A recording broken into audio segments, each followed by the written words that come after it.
Good morning बच्चों। पिछले class में हमने तुम लोगों को बताया कि सरल अकार्बनिक यौगिक को IUPAC नाम कैसे लिखते हैं ना। तो उसमें दो नियम हम लोगों ने देखा था। सबसे पहला था कि कार्बन की लंबी श्रृंखला को चुन करके संगत एल्केन का नाम लिखते हैं। ठीक है, तो लंबी श्रृंखला का मतलब कार्बन की परमाणुओं की संख्या के आधार पर। तो यहाँ कार्बन की परमाणुओं की संख्या 1 2 3 4 5 6 7 8 9 10 दिए हैं। उसके आधार पर उसकी संख्या का नाम जो लिखा जाता है meth, eth, prop, but, pent, hex, hept, oct, non, dec, है ना। तो अब इसका संगत एल्केन का नाम अगर हम लिखेंगे तो मैथ से मेथेन, एथ से ethane, propane, butane, pentane, hexane, heptane, octane, nonane, decane, है ना। इतना हम लोगों ने देखा। हालांकि आपके कोर्स में 5 कार्बन परमाणुओं तक ही देता है, लेकिन आगे आपको ऊंचे क्लास में इसकी ज़रूरत पड़ेगी। तो ये संगत एल्केन का नाम लिखने का तरीका है। तो जब हम कार्बन परमाणुओं की संख्या देखते हैं तो उसके आधार पर उसके संगत एल्केन का नाम सबसे पहले लिखते हैं। IUPAC नाम लिखते समय सबसे पहले यही काम करते हैं। जैसे यहाँ पर है CH3 CH2 CH2 CH2OH। कितने कार्बन परमाणु हैं इसमें, है ना। तो यहाँ से अगर हम संख्या करते हैं 1 2 3 4, तो 4 को हम देखेंगे ब्यूट, और संगत एल्केन क्या है, ब्यूटेन। तो पहली चीज़ आ गई हमारे पास ब्यूटेन। अब उसके बाद उसमें देखते हैं कि क्रियात्मक समूह क्या लगा है। जैसे इसमें लगा है, यहाँ पर एक क्रियात्मक समूह होता है। इसके पहले हमने तुम लोगों को क्रियात्मक समूह के बारे में बताया है, नहीं याद होगा तो पिछला वीडियो देख लेंगे। तो ये क्रियात्मक समूह है, वो उसके आधार पर उसकी संख्या कैसे गिनी जाती है। यहाँ तो हमने लिख दिया 1। अगर आप इसी संख्या को इधर से लिखती हो 1 2 3 4, तो ये गलत हो जाता है। यानी दूसरे नियम में क्या करेंगे, जो कार्बन परमाणुओं की संख्या थी जिसके आधार पर संगत एल्केन का नाम लिखे हैं, तो वह कार्बन परमाणुओं की संख्या का काउंटिंग उधर ही से करते हैं, उसी ओर से करते हैं जिधर की क्रियात्मक समूह या बंध लगे होते हैं, डबल बॉन्ड या ट्रिपल बॉन्ड लगे होते हैं, उस ओर से इसकी काउंटिंग की जाती है। ठीक है, जैसे यहाँ एक एग्जांपल दिए हैं CH3 CH2 CH2 CH double bond CH। तो ये डबल बॉन्ड यहाँ लगा हुआ है। इस आबंध की स्थिति के आधार पर अगर हम देखें तो पहले कार्बन परमाणु के साथ, यानी सबसे कार्बन परमाणु की निम्नतम संख्या यहाँ है, वह क्रियात्मक समूह जो कि कार्बन परमाणुओं की न्यूनतम संख्या या निम्नतम संख्या दे, उस जगह से शुरू करते हैं। ठीक है, तो यहाँ डबल बॉन्ड यहाँ था तो हमने यहाँ से शुरू किया। अगर यहाँ से करेंगे तो वो गलत हो जाएगा, तब तो ये क्या है, चौथे नंबर पे आ जाएगा बॉन्ड बनने के लिए, जो कि गलत है। तो यहाँ से है तो यहाँ पे पहले नंबर के साथ है। अब जब इसका नाम हम लिखते हैं कैसे, ये 2 पॉइंट हो गए, इसके 2 नियम हो गए। तीसरा नियम हम लोग देखेंगे कि तीसरे नियम में इसको क्या करते हैं। पार्श्व श्रृंखला या क्रियात्मक समूह की स्थिति को दर्शाने के लिए, यदि कार्बन और कार्बन के बीच में डबल बॉन्ड है, तो अभी इसके पहले बताए हैं कि काउंटिंग किधर से करते हैं।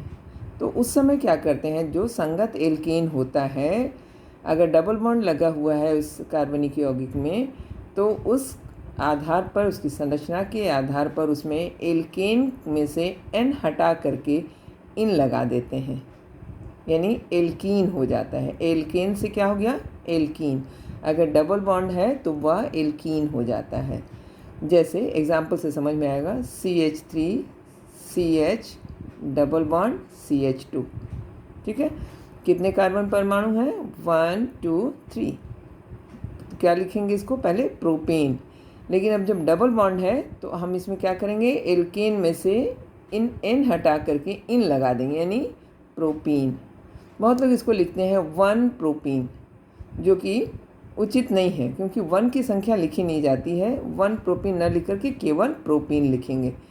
इसके अलावा अगर 1 के अलावा दूसरे या तीसरे नंबर पे है तो हम वहाँ पर उसकी संख्या लिखेंगे। जैसे यहाँ है CH3 CH double bond CH2 CH3, तो 1 2 3 4, है ना। तो ये किससे जुड़ा हुआ है, 2 से। कितने एल्केन है, संगत एल्केन क्या होगा, ब्यूटेन। 4 कार्बन परमाणु है ना, तो ब्यूटेन। और जब इसका नाम लिखेंगे तो चूंकि दूसरे स्थान पर है तो 2 ब्यूटीन। ठीक है, तो इस तरह से कार्बन कार्बन ट्रिपल बॉन्ड के बीच में ये हो जाता है। अब ट्रिपल बॉन्ड देखते हैं, त्रिबंध।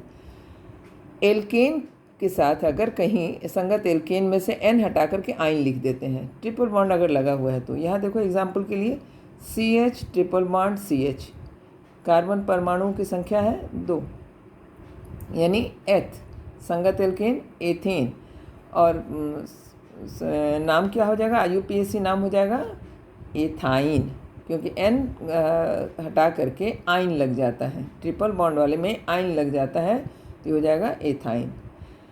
वही चीज़ यहाँ पर CH3 single bond C triple bond C single bond CH3 है ना। तो यहाँ पर देखेंगे 1 2 3 4 कहाँ पर लगा हुआ है, ये बंध कहाँ से लगा है, तो दूसरे वाले के साथ लगा है, दूसरे कार्बन के साथ लगा है।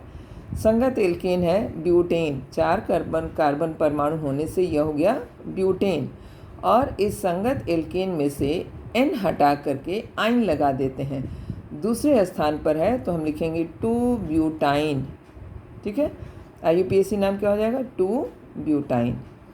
इसी तरह से एल्कोहली समूह है। एल्कोहली समूह में अगर एल्कोहल लगा हुआ है, क्रियात्मक समूह उसमें एल्कोहल लगा हुआ है, एल्कोहलिक समूह लगा हुआ है, OH लगा हुआ है, ये क्रियात्मक समूह है इसकी। ठीक है, तो CH, तब क्या होगा, इस संगत एल्केन में ऑल जोड़ देते हैं, एल्केन प्लस ऑल, एल्केनॉल, यानी CH3 CH2 OH 1 2, 2 है ना, 2 कार्बन परमाणु होने से क्या हो गया मेथ, और मेथ से संगत एल्केन मेथेन, एक इसमें लगा हुआ है तो इसको बहुत लोग लिखते हैं 1 मेथेनॉल, आवश्यकता नहीं है, आप केवल लिखोगी मेथेनॉल। ठीक है, ऑल लगा देंगे, संगत एल्केन में ऑल लगा देते हैं, कब, जब इसमें एल्कोहली समूह जुड़ा होता है। ठीक है, उसी तरह से CH3 CH OH CH3, यहाँ ये OH लगा हुआ है, किसके साथ लगा हुआ है, दूसरे वाले कार्बन परमाणु के साथ लगा है। संगत एल्केन क्या हो गया, 3 कार्बन परमाणु होने के नाते इसका नाम है प्रोपेन, है ना। तो दूसरे स्थान पर है तो हम इसको कहेंगे 2 प्रोपेनॉल, IUPAC नाम क्या हो गया, 2 प्रोपेनॉल। ठीक है, चौथे पॉइंट में देखेंगे कि इसमें एल्डिहाइड समूह, एल्डिहाइडी समूह होता है CHO, एल्केन प्लस L, एल्केनेल, है ना, एल्केन में अगर L जोड़ देते हैं तो एल्केनेल हो जाता है।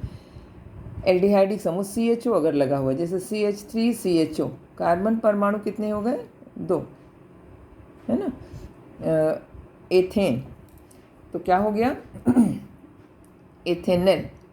ठीक है, एथेन से एल, संगत एल्केन में L लगा देते हैं तो CHO जो लगा हुआ है उसमें लिखेंगे एथेनेल। इसी तरह से CH3 CH2 CHO, प्रोपेन हो गया, 3 कार्बन परमाणु होने से प्रोपेन, और संगत एल्केन में L जोड़ देते हैं तो प्रोपेनल। ठीक है, तो चूँकि इसका हम दूसरी स्थिति नहीं दिखा रहे हैं, पहले नंबर पर ही ये है, क्योंकि इसकी दूसरी स्थिति या तीसरी स्थिति नहीं बनती है, इसलिए इसको L लगा करके प्रोपेनल, एथेनल, ब्यूटेनल इत्यादि के नाम से पढ़ते हैं, कार्बन परमाणुओं की संख्या के आधार पर। नेक्स्ट है कीटोनी समूह, कीटोनी समूह C है, तो संगत एल्केन में ओन लगा देते हैं, जिसमें लगा होता है संगत एल्केन जो होगा उसमें ओन लगा देंगे तो वही उसका IUPAC नाम हो जाएगा।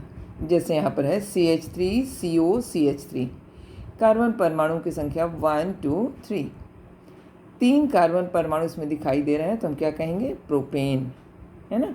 अब इसमें ओन लगा देंगे, प्रोपेनोन हो जाएगा, न में अगर ओन लगा देंगे तो क्या हो जाएगा, प्रोपेनोन, तो एल्केनोन जैसे बताया वैसे ही ये प्रोपेनोन हो जाएगा।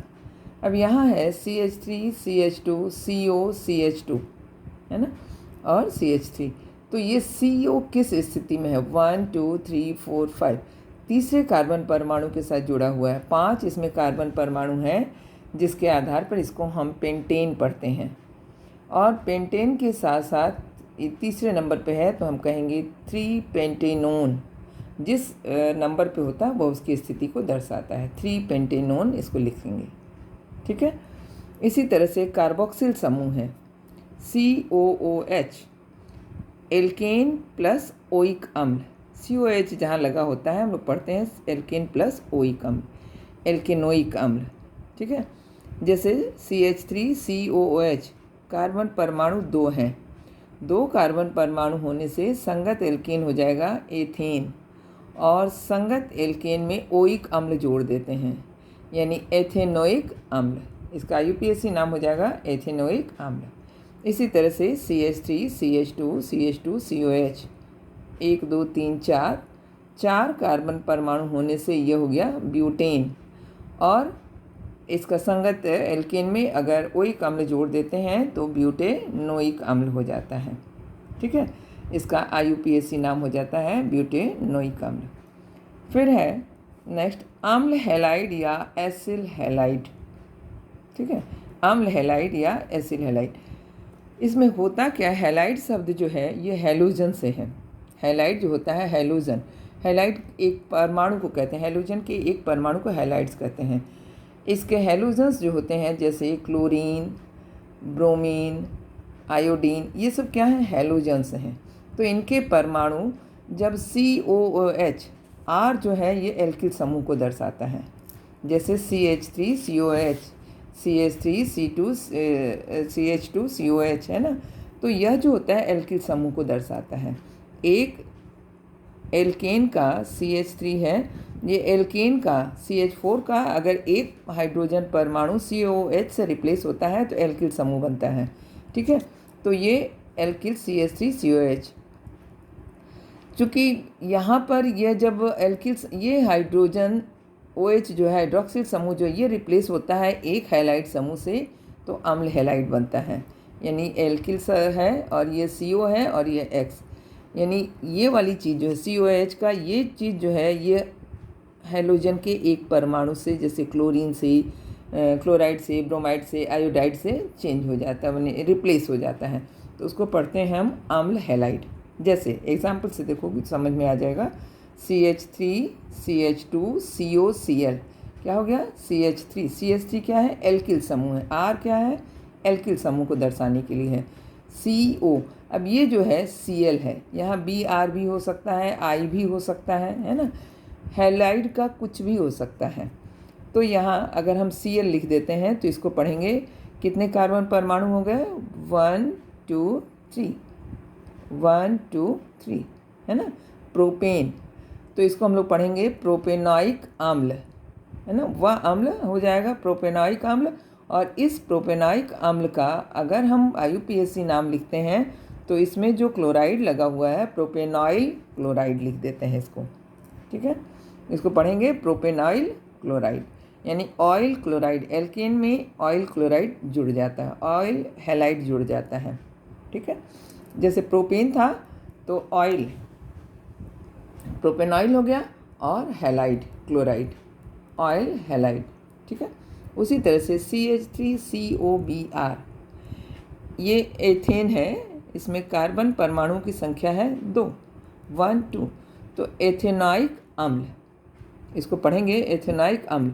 लेकिन जब इसका एक Br लग जाता है इसके साथ में तो एथेनॉइल ब्रोमाइड, इसका IUPAC नाम हो जाएगा एथेनॉइल ब्रोमाइड। ठीक है, ये एथेनॉइक अम्ल क्यों का है, क्योंकि इसमें COOH के द्वारा है, लेकिन जब ये रिप्लेस होता है, यह OH ब्रोमाइड के द्वारा रिप्लेस होता है, तो हम इसको एथेनॉइल ब्रोमाइड पढ़ेंगे। ठीक है, इसके आगे और भी क्रियात्मक समूह हैं जो हम लोग अगले वीडियो में देखेंगे।